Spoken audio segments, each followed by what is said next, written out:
time for some 8-1 for your wealth. Well, join with us now. We've got Mr. Greg Hayes, who's the CEO and president over at Kish Bank, joined alongside Jessica Kitt, who is the VP of Retail Banking and Sales Manager over there as well. Welcome to the show. Thanks for having us. Yes.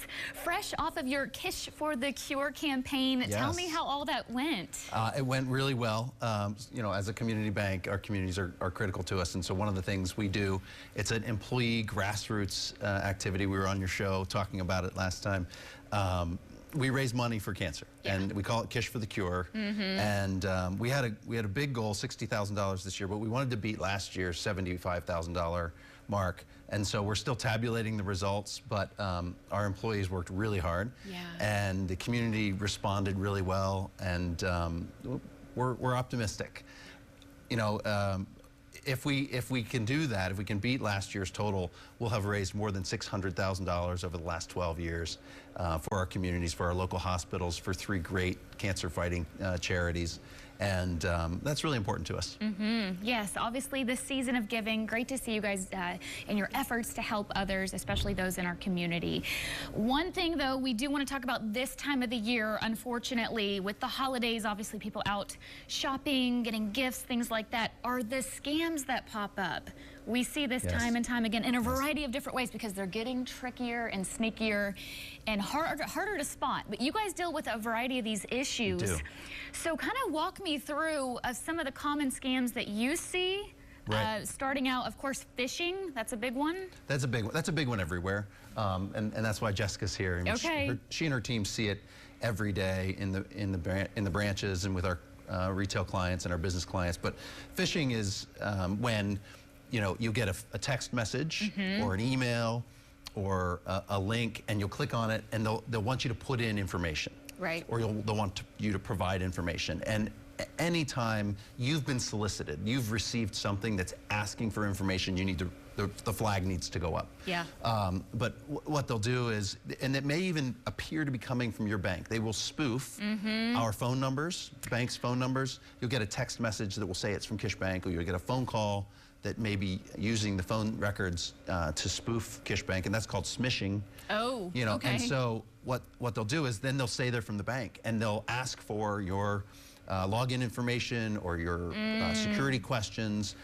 It'll usually start, you'll think, oh, I have a fraudulent transaction on my card, or something of that nature. They want a sense of urgency. They want you to think you're about to lose money. And that's what gets you. And so at that time, you need to pause. Banks never ask for that information. In fact, we ran a campaign last year called Banks Never Ask That. And so what we want people to do is understand that we would never ask for your password or your user ID or your security questions. We would never ask for those credentials. And if you're suspicious, hang up, or if you're on a website, or if you get a link, go outside of wherever you got that, because it was sent to you, and go look for it yourself. Google it, search for it, go to the bank website, find the bank's phone number and call them and say, I just got this. And they'll be able to confirm whether or not you got something. And when we do want to confirm your identity, we'll use pieces of information. We won't use the whole social security number. We won't use the whole account number. We won't use the whole information, and we certainly won't use your credentials for accessing your accounts, because when you give those up, you are handing over your wallet. You're giving access to your funds. So you want to proceed with caution, of course. And I think it's one of those situations, people are kind of panicked in the moment. Oh my goodness, someone's taken over my account, or hey, we're missing some information, or it could be a variety of different things. We don't have your address, or we're trying to deliver a package to you. I see some of those common things, and it's like, wait a second. Pause. I didn't order anything. You have to reach out to them. Just when in doubt, hang up or get out of that form of communication and reach out yourself. That way you know you're reaching out to the authentic it is website or company or bank. And then the other one too, e-commerce. So this is something that is very popular, especially with social media. And as the holidays come near, online shopping is on the rise, and there's always those hot ticket items every holiday season. So often you'll have pop-ups on your social media, so ads flowing that will show those hot popular items at discounted prices, or something that is just too good to be true. And we ask everyone to, like Greg said, to pause, to take a step back and think, is this too good to be true? also leave the social media site. So go out to research the website on your own.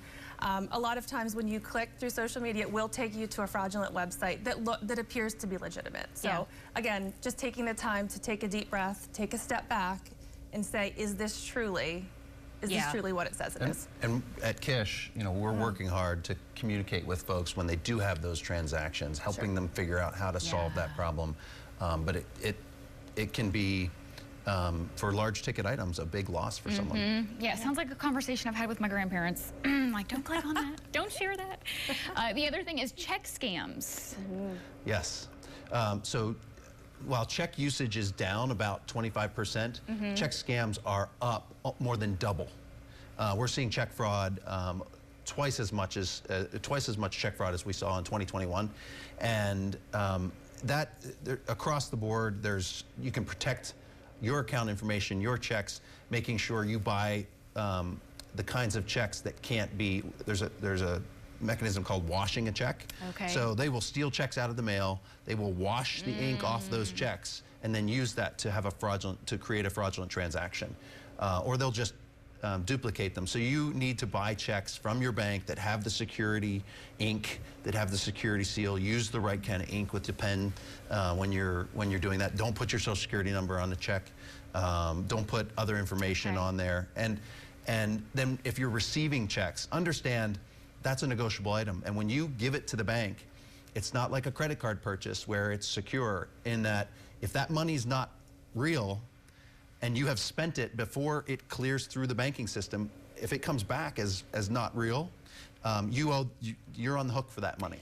And so I think a lot of people don't understand, oh, well, I put the check in my account and the bank gave me access to that money. Well, we gave access to you in faith that the item you presented to us was good.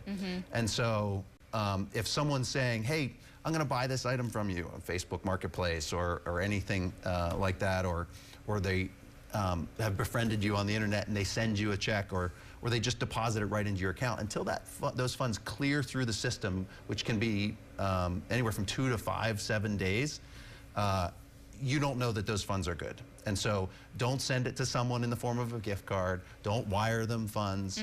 Don't give someone cash back if they overpaid you. There's a lot of fraud occurring in checks and in businesses as well. Yeah. And we do have some information there on the screen too. We are running out of time here quickly, but the other thing is travel scams, package and delivery scams, charitable scams as well. I mean, we're seeing so much of this time of year. Yes. Yeah. Stop and think. Yes. Thank you so much. Thank you. Appreciate it. Thank you for having us. Appreciate you all. All right.